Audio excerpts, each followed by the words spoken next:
So you're not able to Zoom it? No, I'll just have to post it after I've recorded what to do. All right, how does that look? Good. All right. Om Sahana Bhavatu Sahano Bhunaktu Saha Viryam Karavavahai Tejasvinavaditamastu Ma Vidvishavahai. Om Shanti Shanti Shanti. May Brahman protect us, may he guide us, and give us strength and right understanding. May love and harmony be with us all. Om, peace, peace, peace. And so we've had a preview already of the topic. The topic is oneness. And those two songs, the lyrics of the two songs, cover a lot of the ground that are really essential to the topic of oneness. And so first I'm going to read a few quotes from the scriptures that give us the philosophical basis of this understanding of the oneness of Brahman. From the we've already had two from the Upanishads, from the Mundaka and the Mandukya Upanishad, regarding the syllable Om and how Om encompasses the essence of Brahman and how Brahman is within all and transcends all. So now from the Viveka Chudamani, or the crest jewel of discrimination, there is but one supreme reality. It is the very self of unity. It cannot possibly be divided into many. If multiplicity is real and not merely apparent, why does no one ever experience it while enjoying dreamless sleep? From the Chandogya Upanishad, it says, in the beginning there was existence, one only, without a second. Some say that in the beginning there was non-existence only, and that out of that the universe was born. But how can such a thing be? How can existence be born of non-existence? No, in the beginning there was existence alone, one only, without a second. He, the one, thought to himself. There was nobody else there to think with, so he had to think to himself. Let me be many. Let me grow forth. Thus, out of himself, he projected the universe, and having projected out of himself the universe, he entered into every being and everything. All that is has its self, with a capital S, in him alone, and he is the truth. He is the subtle essence of all. From the Isha Upanishad, in the heart of all things, of whatever there is in the universe, dwells the Lord, Brahman. He alone is the reality. And continuing in the Isha Upanishad, the self is one, unmoving, it moves swifter than thought. The senses do not overtake it, for always it goes before. Remaining still, it outstrips all that run. Without the self, there is no life. Sort of reminiscent of Zen koans, where you contemplate things that seem contradictory in order to understand the essence of the reality. That the senses do not overtake it, for it goes before them. It's unmoving, but it's swifter than thought, and so forth. To the ignorant, the self appears to move, yet it moves not. So another contradiction. From the ignorant, it is far distant, yet it is near. It is within all and without all. The self is everywhere. Bright is he, bodiless, without scar of imperfection, without bone, without flesh, pure, untouched by evil. The seer, the thinker, the one who is above all, the self-existent. He it is that has established perfect order among objects and beings, from beginningless time. Established perfect order. That's something we're going to try to glimpse at today. The Svetasvatara Upanishad. Let us adore the Lord, the Bright One, who is in fire, who is in water, who is in the plants, the trees, who pervades the whole universe. The one absolute impersonal existence, together with his inscrutable Maya, appears as the divine Lord, the personal God, endowed with manifold glories. With his divine power, he holds dominion over all the worlds. At the period of creation and dissolution of the universe, he alone exists. Those who realize him become immortal. So again, we have this idea of pervading the whole universe, being in everything, and yet transcending everything, and being that seed form out of which everything comes forth. The Katha Upanishad says this universe is a tree, eternally existing, its root aloft, its branches spread below. The pure root of the tree is Brahman, the immortal, in whom the three worlds have their being, whom none can transcend, verily is the self. The Chandogya Upanishad, truly has the universe come forth from Brahman. In Brahman it lives, and it has its being. Assuredly all is Brahman. Let all, freed from the taint of passion, worship Brahman alone. A person is, above all, his will.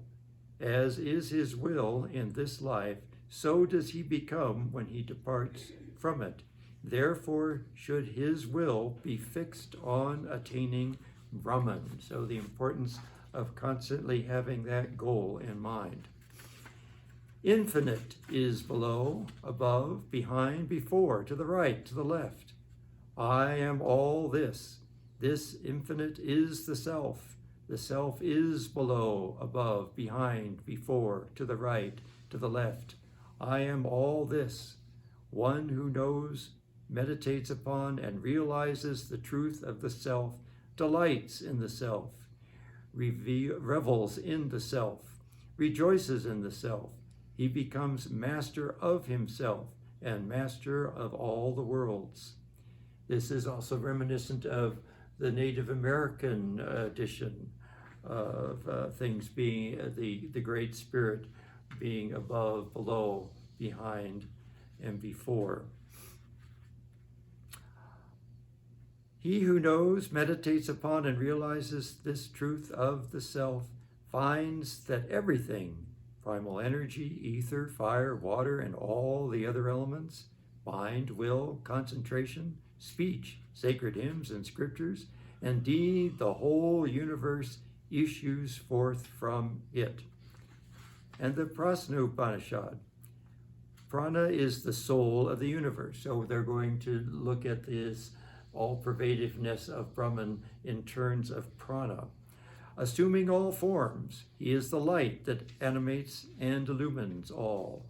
Even as it is written, quote, the wise know him who assumes all forms, who is radiant, who is all-knowing, who is the one light that gives light to all. He rises as the sun of 1,000 rays and abides in infinite places. Now, Swami Vivekananda, in one point, says that asti, we say that asti is isness, and he says that's the basis of all unity. And of course, we say that Brahman is existence, consciousness, and bliss. So isness is like existence, and it's the basis of all this unity. And just as soon as this basis is found, perfection ensues. If all the colors could be resolved into one color, painting would cease. The perfect oneness is rest. We refer all manifestations to the one being.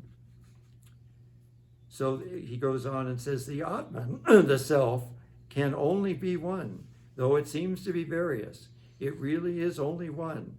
If a person were to go towards the sun at every step, the view would be a little different, and yet the sun is the same all the time.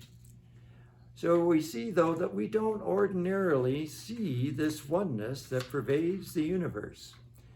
Now, in the Bhagavad Gita, chapter 9,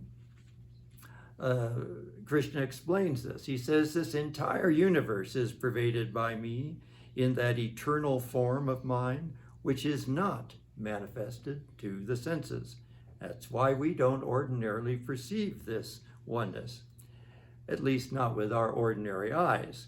But again, the Gita says in chapter 11 on the universal divine form, behold many wonders.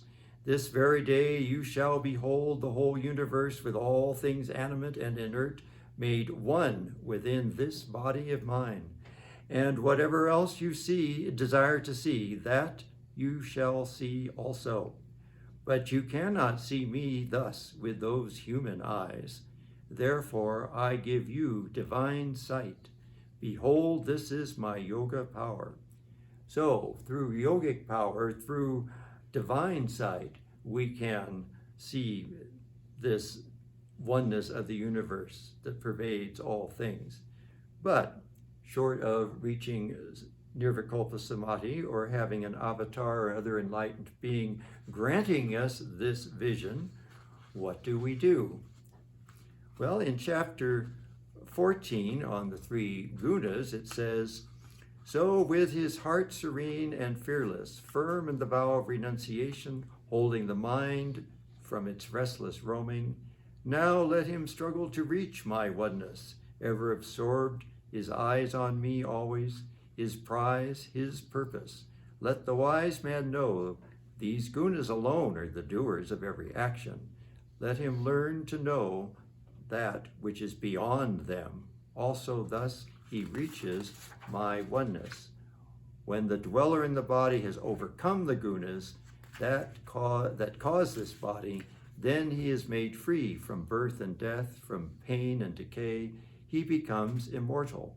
One must seek solitude, eat but little, curb excessive speech, and direct the mind and his body to ever engage in meditation on Brahman, the truth. So that is how one may reach this kind of state of knowledge of Brahman. And in the Yoga of Renunciation, chapter 18, Sri Krishna goes on, learn from me now, O son of Kunti, how man made perfect in one with Brahman, is one with Brahman, the goal of wisdom. When the mind and the heart are freed from delusion, united with Brahman, when steady his will has subdued the senses, when sight and taste and sound are abandoned without regretting, without aversion. Let's see, where is it? From the sense of without aversion, then one is ready to experience this oneness with Brahman. Dwelling in Brahman, united with Brahman, the mind will be calm and be free from grieving and craving, regarding all with equal acceptance. So that is the goal, and that is the process. We all know that the various yogas will lead to this union with Brahman, which will then lead us to the realization of oneness in the universe. But in the meantime, can we become more aware of this oneness? How does this nature of reality show through even as we observe this world of multiplicity? A disciple asked Swamiji something like this. He says, if Brahman is the only reality, why then exists all this differentiation?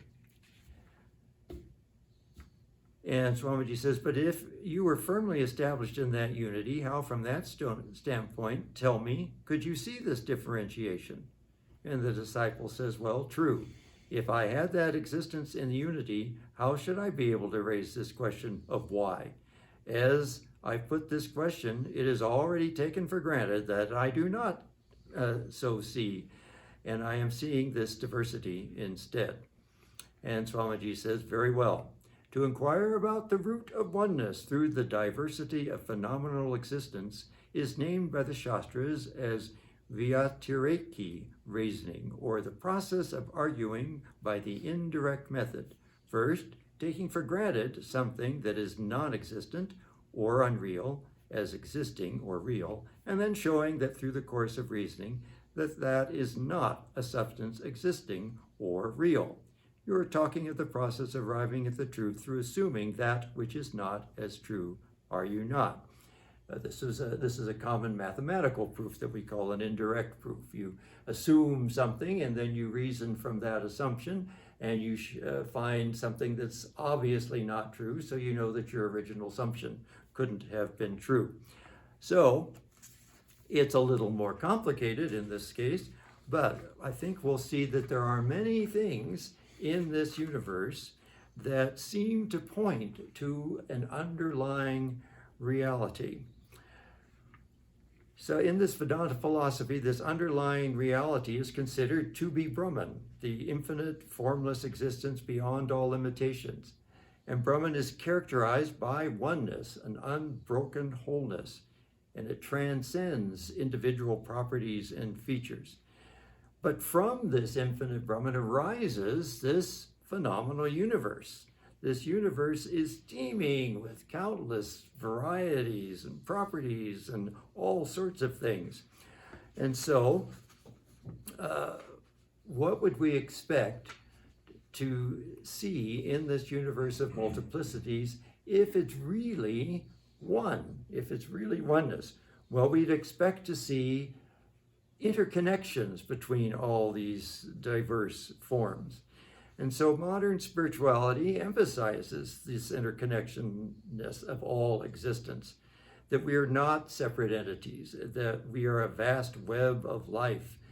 And by pursuing this oneness, we find an inner peace by being one with a larger whole. Anxieties diminish, and so forth. So it's interesting to see that we will find that just observing things in the world, we will also find a sort of an irresistible pull towards seeing things holistically, seeing things in terms of greater and greater wholes. Now, the Swami Vivekananda and this disciple go on. The disciple says, "To my mind, the state of existing or the seen seems to be self-evident and hence true, and that which is opposite to us, on the other hand, to be unreal." And Swamiji says, "But the Vedas say one only without a second." And we've read several paragraphs from the Upanishads indicating that. If in reality there is the one only that exists, that Brahman, then your differentiation is false. Now you believe in the Vedas, I suppose. And the disciple says, "Oh yes, for myself I hold the Vedas as the highest authority. But if in argument one does not accept them to be so, one must in that case have to be refuted by other means." Swamiji, that also can be done. Look here, a time comes when what you call differentiation vanishes, and we cannot perceive it at all. I have experienced that state in my own life. No, this knowledge of oneness is what the Shastras speak of as realization of Brahman, by knowing which one gets rid of fear and the shackles of birth and death break forever. Having once realized that supreme bliss, one is no longer overwhelmed by pleasure and pain of this world. People being fettered by base lust and wealth cannot enjoy that bliss of Brahman. Now, I've mentioned this professor before that I'm going to quote some things from. Stephen Gimbel, the professor of philosophy at Gettysburg College, and he has a teaching company course called Redefining Reality. And in this course, he examines how various scientific disciplines always seem to end up going through a pattern where they're forced at looking at greater and greater wholes, bigger and bigger pictures in order to get an accurate picture of reality. So in this way, it seems that even in the sciences, even though they start out perhaps looking at things very individualistically, looking at minute details, trying to figure things out, they are forced more and more into pictures of wholeness. I'll read some quotes from Mr. Gimbel's course, Dr. Gimbel's course. In this way, we use our best scientific theories to define reality. When we have new theories, and this is the important point that he makes, is that these new theories change our perspective. When we have new theories that replace the old ones, we not only gain new understanding about how our observations relate to each other, but we conceive of the world itself in new and strange ways. This is where science and philosophy meet. Scientists give us new accounts of how the universe works, and philosophers unpack those theories to see what they tell us about what is real. And what we're going to see is that what is real seems to point to oneness over and over and over again. Interestingly, this redefinition of the idea of a person follows a pattern which we see repeated in the sciences. So not only does this relate to the external world, but it relates to who we are as individuals. And then he goes on to sort of summarize this pattern. We begin with a scientific theory that sees things as atomistic individual parts. These independent entities are then studied closely. Soon, we realize that we cannot really understand the reality entirely by looking at the pieces. Rather, we need to see the pieces in relationship to each other. Thus, we begin to look at a more complicated reality in which there is interactions between elements. Eventually, we find that what we have is not a set of individual atomistic entities, but a complex, interrelated system, a web of interdependence, namely a oneness that springs from Brahman. That's my words. So, for example, let's look at physics. Physics tried to understand the nature of the physical world, and they eventually came up with the atomic theory that there's some small particles that make up the matter of substances. Originally, they didn't understand the nature of our chemical elements, but they had an atomistic theory anyway. And they studied these objects, and then eventually they had to study the interactions of objects. And so people like Newton and Galileo came up with mathematical laws as to how various physical objects would interact with each other, and they came up with the laws of motion and so forth, and gravity. But eventually, we looked deeper and deeper into the atom and found that the atom was made up of what we see as electrons and protons, but when we look deeper and deeper into the electrons and protons, we see that they don't seem to act the way billiard balls would act. They seem to be acting in rather strange ways, that the electron is not a definite particle anywhere. In fact, sometimes it looks like more like a wave. It's kind of like a probability wave that's sort of somewhere. And until you make an observation, you don't know where it is.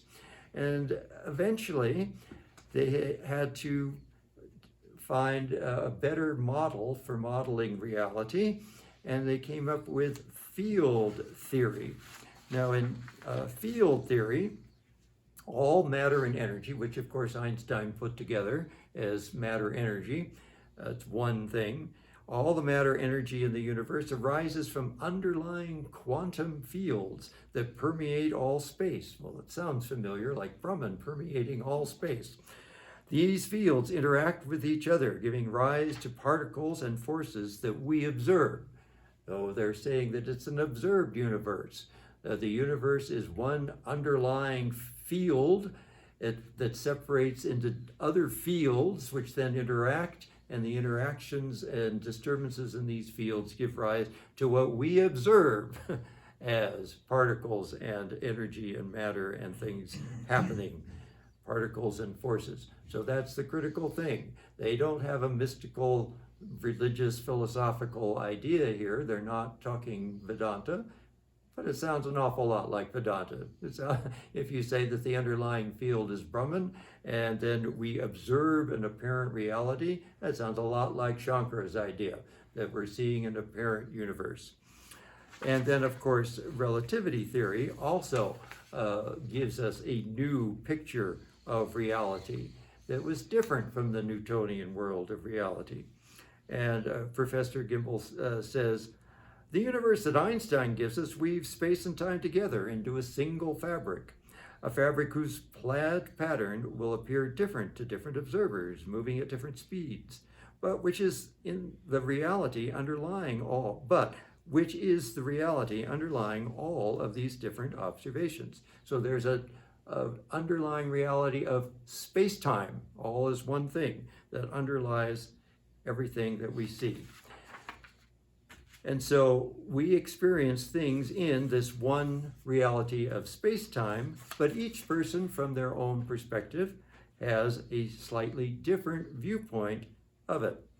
So he goes on and says, reality is not what we see, since what we see is through our own limited vantage point.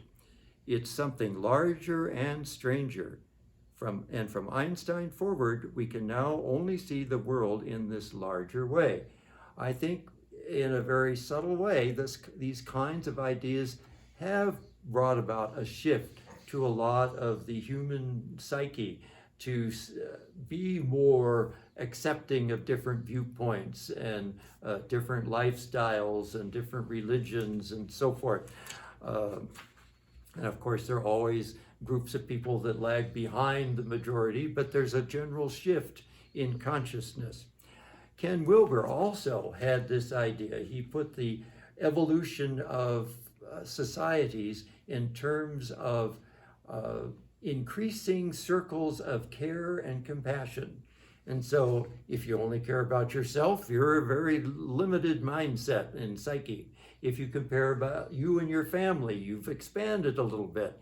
If you compare about your family and your tribe, then you've expanded a little more. And then it expands a little bit more to the nation. And then it expands to the whole globe. And you have a global perspective. So in his theory, you also see this evolution going from the smallest unit, yourself, to larger and larger units, up to the care and compassion of the whole world.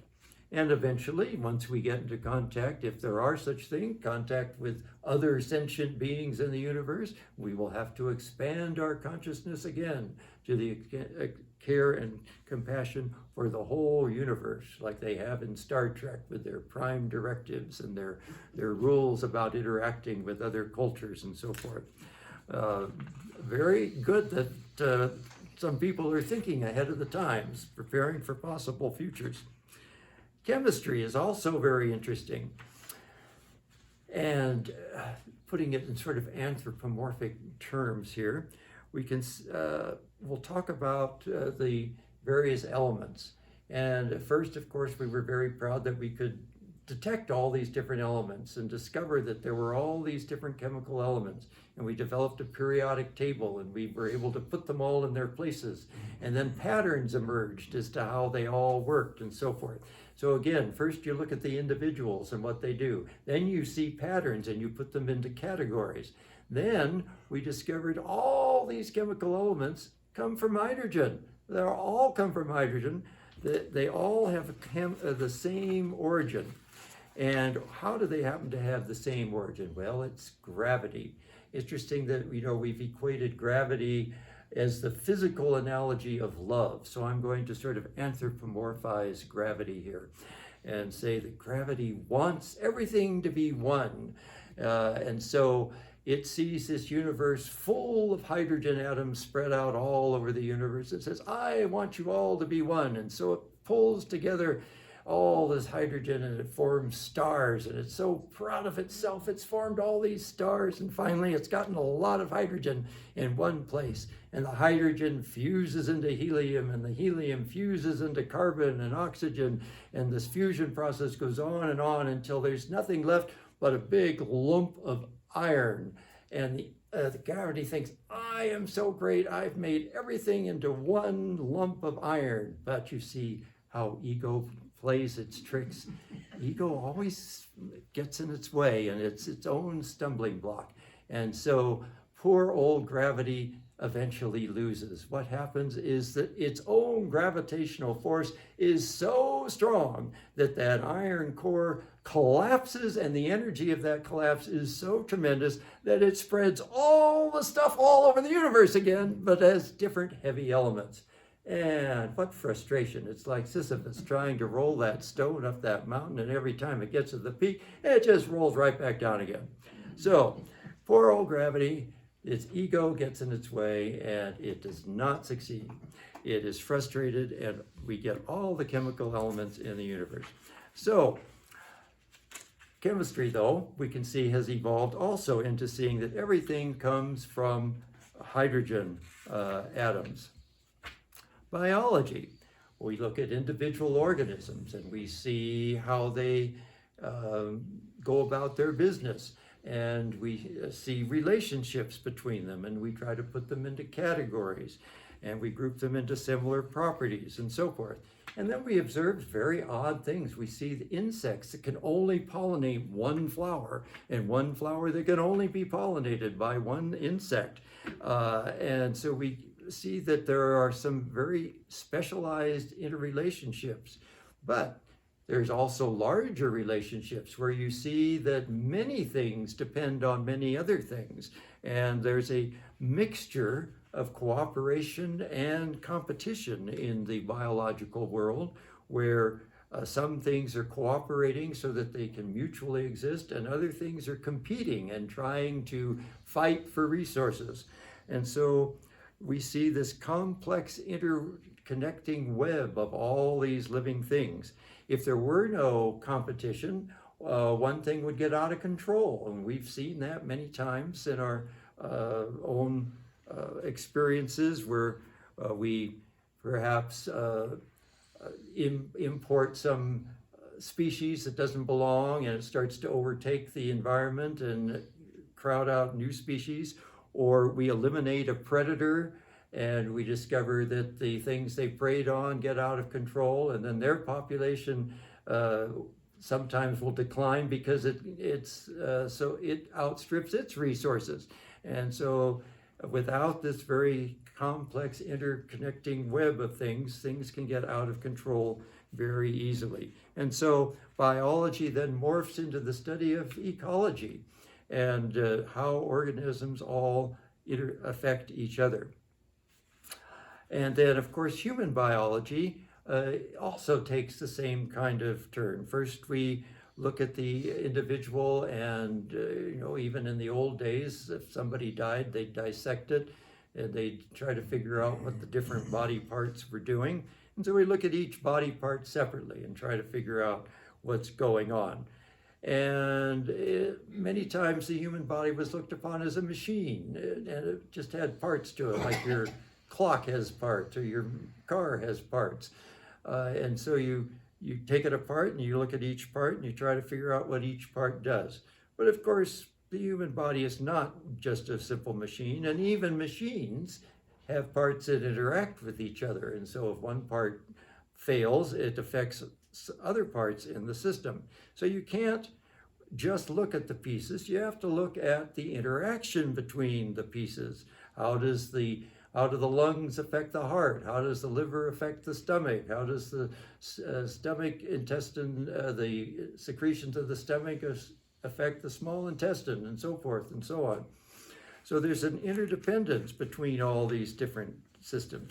And then, even more complex than that, we find that we're not alone.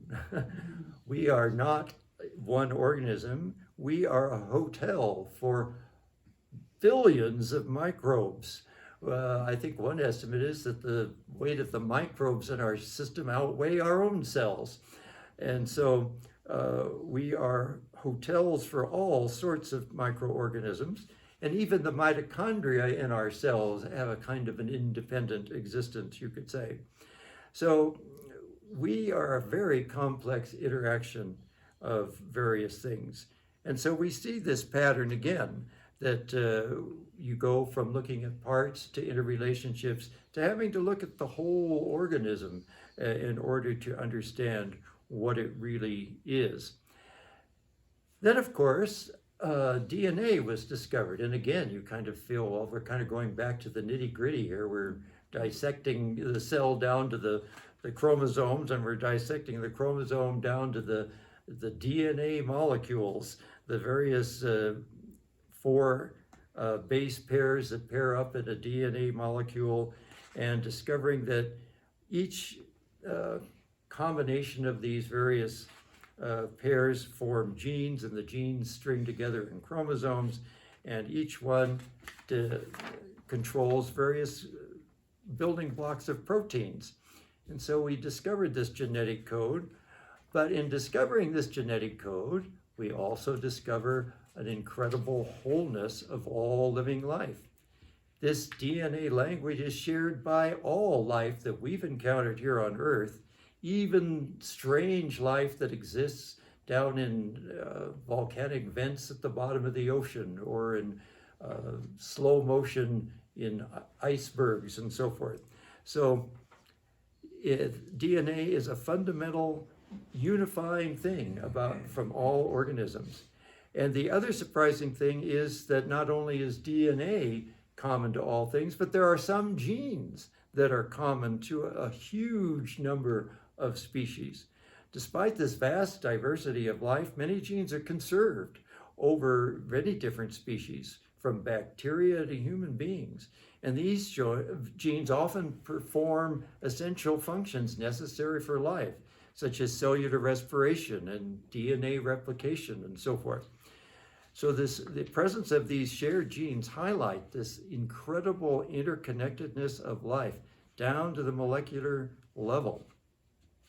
And then, of course, we form evolutionary trees. Biologists had already put all sorts of organisms into various families, genus and species and family, and what are all the different, I forget all the different levels now, classes and so forth. So now they go back and they check their work with DNA analysis, and they see how closely related are the DNA, the chromosomes of these different organisms, and did we get them right? And sometimes they find that they didn't get them right. The two things that look quite a bit alike and seem to act quite a bit alike, their genes are not particularly related. I mean, except for the fact that they're all related down to this very basic level.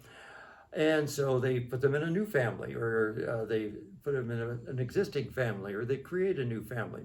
And so this DNA discovery has led to all sorts of interesting things. But the main point for this talk is this universalness of DNA, and how the various genes have been carried through generations of evolution, from bacteria to human beings and complex trees and other organisms. Now, what about psychology? We'll look at psychology and how it has evolved. First of all, it was the study of a person. A person came with problems, and you wanted to know why they had problems. So you studied the person, and you studied their individuals' minds. But soon it becomes apparent that some of their problems are due to their relationships. Something about their family, or their friends, or their work experience, or their school experience. And so you have to deal with relationships again. Then you find that there's something hidden about this person that you're not being able to tap into, and you discover that there are repressed feelings and emotions, things that they've forgotten. Maybe they were too painful, and so they've repressed them into their subconscious. And so you had to have techniques for delving into the unconscious, like hypnotherapy or regression therapy or talk therapy or something of that nature. Now, in the early days of psychology, which was mainly founded by Freud, some psychologists felt uneasy about psychology. They said, if we're ever going to be accepted as a real scientific discipline and not some sort of airy-fairy, difficult to grab a hold of science, some soft science, as they would say, we need to put psychology on a firm scientific basis. And thus was birthed behaviorism, which just treats a person like a machine. It's a stimulus and a response. You put in a stimulus and you see what the organism responds with. It took mind out of psychology, which seems a bit strange since that's what it's supposed to be studying. Human beings were just objects to be studied. You put in a stimulus and you look at the response. Then there was a very interesting experiment done by a behaviorist that had to put the mind back in. His name was Dr. Harlow, and he was experimenting with monkeys to find out how they learned. He wanted to know what stimulated various kinds of learning in a monkey. And he was getting problems with his data because he was raising them in their own natural families. And the mothers were teaching the baby monkeys things that mother monkeys teach babies. And this was wrecking his data. Well, you don't want to mess with the data of a scientist, okay? You can't do that.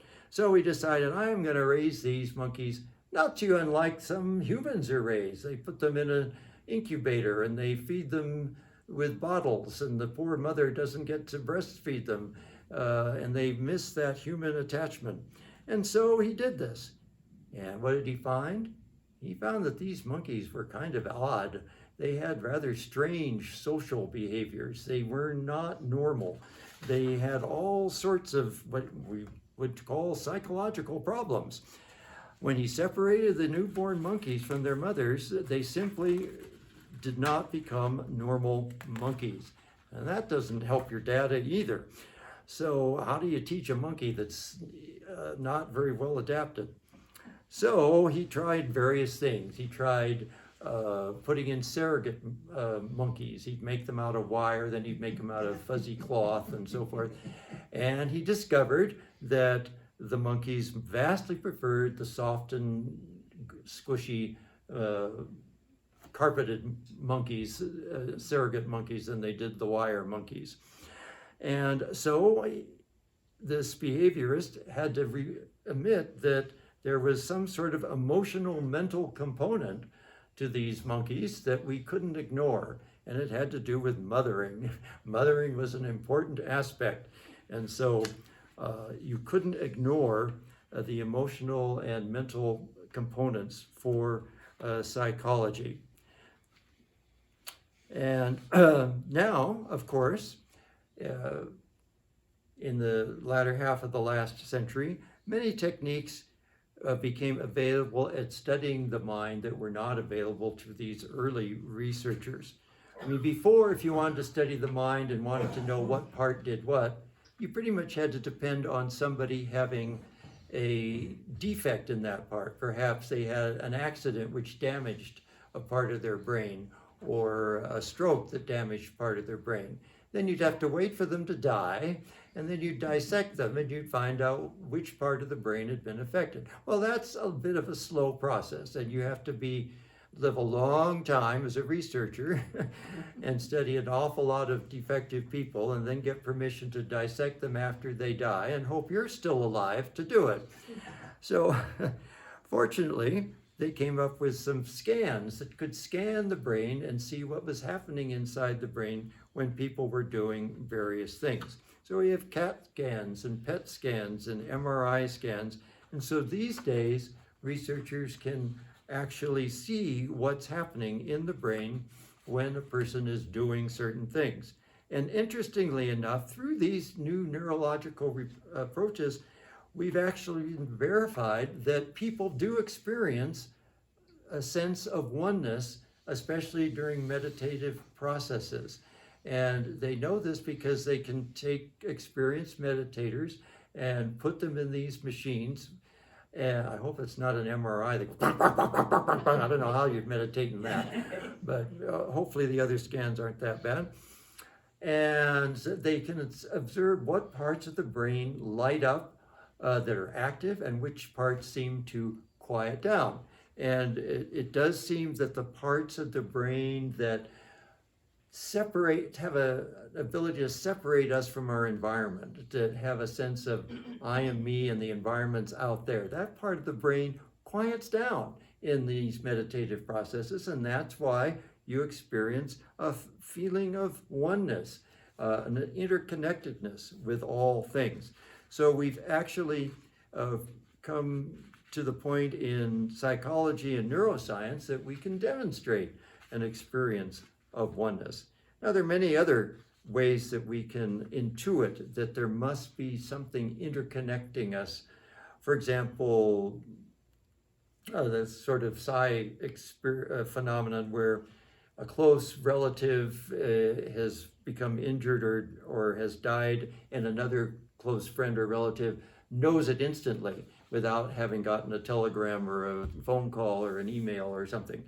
They simply know it intuitively. So there's an interconnection there. Or we know that people that have had near-death experiences experience a feeling of blissful oneness and interconnectedness. People that have had lucid dreams have reported experiences where they've seen the universe as a complex interconnected web, and they can actually kind of see a physical web interconnecting everything, and having all sorts of experiences like that. So there are lots of things like that psychologically that point to this oneness. Then, of course, there's a whole other layer that has been studied, and that goes to sociology. Sociology is the study of groups. Psychology became aware of its limitations, that not only you are influenced by your family, but you're influenced by the society you grow up in. Society has norms that you're expected to adhere to, and if you don't adhere to them, there are consequences. So if you try to go native and you're living in New York, it probably won't work out. You'll probably get arrested for being improperly dressed. They might think you're probably weird and burn you at the stake if you dress like a New Yorker in the jungle. So these social facts have impacts on us.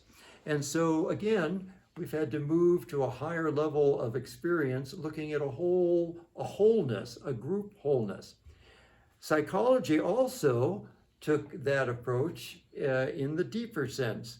Jungian psychology recognized that as Freud had limited himself to the individual unconscious, Jung represented that there seemed to be a collective unconscious, a bigger whole that he had to look at in order to understand his patients. His patients seemed to have tendencies and propensities and desires and phobias that weren't related to their individual experience, at least in this particular lifetime. And so he posited that there's this collective unconscious. And some of these ideas in the collective unconscious are the whole human collective unconscious, and some of them are more socially located. So if you're born as somebody from Algeria, there's kind of an Algerian subconscious. And if you're born in a Jewish family, there's a Jewish subconscious. And if you're born as an Eskimo, there's an Eskimo subconscious. But there's also a human subconscious. And so some of these, what he called archetypal universal themes and motifs, extend through all realms of human beings. Some take on cultural flavors from the person's particular background.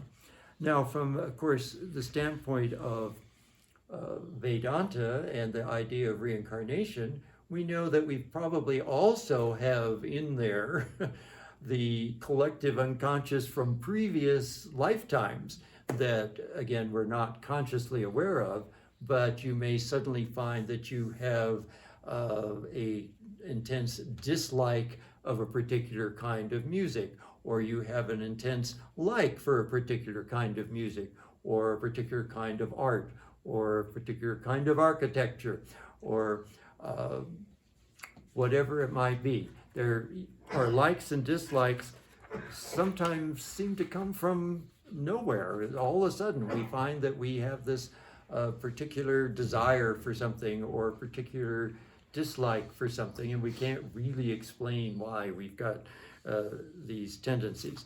And so it seems to be coming from this more collective unconscious.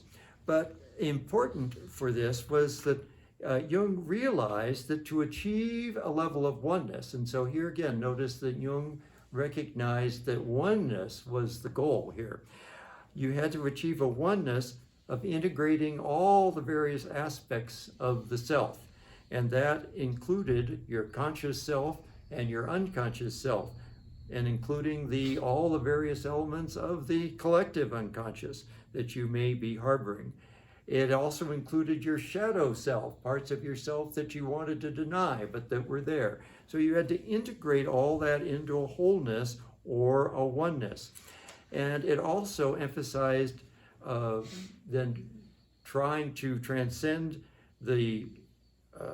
your individual self-awareness into this more integrated self-awareness, which would then lead to mystical experiences. And he also liked to study mystical experiences and their impact on the psyche. And he noticed that people that had transcended experiences of oneness would often find themselves much more peaceful and blissful, understanding, able to relate to others, and so forth. And so Jungian psychology took a step up again to an idea of greater integration and greater wholeness. And that's been extended a little further by transpersonal psychology that integrates the spiritual and transcendent aspects of the human experience within this modern psychological framework. So it goes beyond our ordinary states of consciousness and explores such phenomena as what happens in meditation. What's it like to have a peak experience or an optimal flow? What's it like to have spiritual and religious experiences? So it often gives one, going through a transpersonal psychological approach, it gives one an experience of interconnectedness with the world and a feeling of oneness with all beings.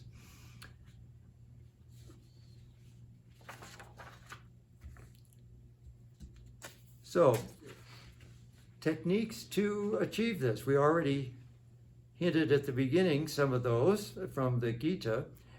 And from the complete works of Vivekananda, he says, if you meditate on any truth with steadfast devotion and concentration, you will see that the mind is more and more tending towards oneness. That is, taking you towards the realization of the absolute existence, consciousness, bliss. So, meditating on any truth with steadfast devotion and concentration.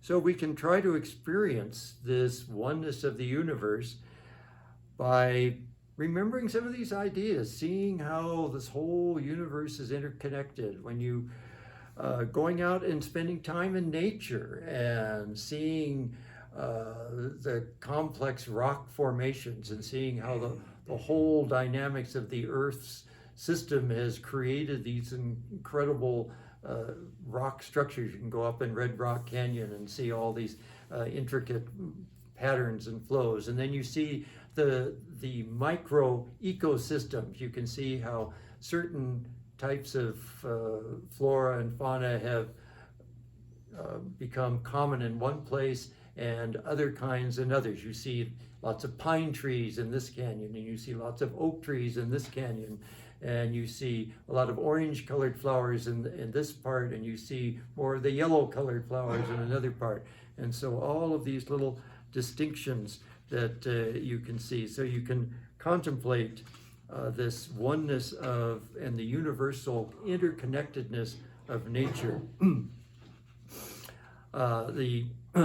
You can reflect on gratitude, having gratitude, and reflect on experiences you've had of joy and love and peace.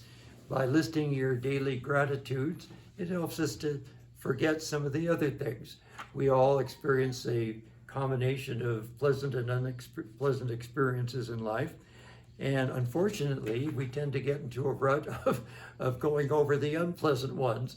But what you want to do instead is focus on the pleasant ones. And there have always been pleasant ones as well. And sometimes what we think of as unpleasant experiences have silver linings in the end that we don't realize. And so we also want to remember that. And reflecting on any unpleasant experiences, you have to remember this interconnectedness and oneness. And by trying to remember that, that will dampen out this idea of fear or disagreement or things of that nature that you may have experienced in life. Once you try to focus on the oneness and the transcendent unity and the interconnectedness, as Vivekananda says, the fear ceases. The Upanishads said that. He's just quoting the Upanishads in a lot of those statements. So your fear ceases and so forth. And peace comes to your mind. Another way is to connect, like you're doing today, with like-minded individuals. Surround yourself with people who value meditation and mindfulness and spiritual thoughts and nature. You can join groups that take hikes in the mountains, and so forth.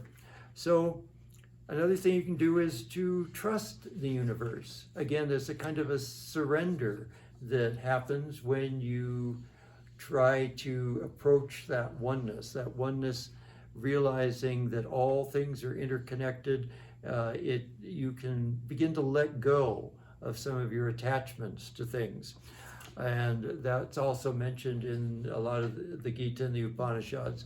Remember, to achieve that level of meditation, you have to let go of a lot of these things. You have to let go of anger. You have to let go of desires. You have to let go of being attached to possessions and so forth. And so by letting go and trusting the universe, surrendering to the universe, this allows us to unfold that idea of oneness within us. There's no one path to this realization of oneness. Each person is unique. Each person is starting from his or her own place, but we can all find ways of seeing this universal oneness in everything that we see all day, because that's where our mind is 99% of the time, is we're experience this normal universe through our senses. We might be lucky to spend an hour or 2 or 3 in meditation when we can actually experience the world in a different way. But all the rest of the time, we have to try to see the oneness in the multiplicity. As the Brihadaranyaka Upanishad said, this universe, before it was created, existed as Brahman. So we have to remember that. Everything's coming out of Brahman. Brahman created out of itself the priests, the warriors, the tradesmen, the servants, among both gods and men. So all the people you meet, you have to realize that the good, bad, and indifferent all come from Brahman. So this interconnectedness of the universe, it connects everything. It's not just a spiritual or philosophical idea, but it's also supported by things like ecology, quantum physics, relativity theory, sociology. We have to look at greater and greater wholeness to really understand and see the full picture. And so by understanding this, we can constantly remind ourselves of this oneness. We can expect that to experience this oneness of Brahman by doing all of these things. And once we do that, as the Isha Upanishad says, the one who sees all beings in the self and the self in all beings hates none. To the illumined soul, the self is all.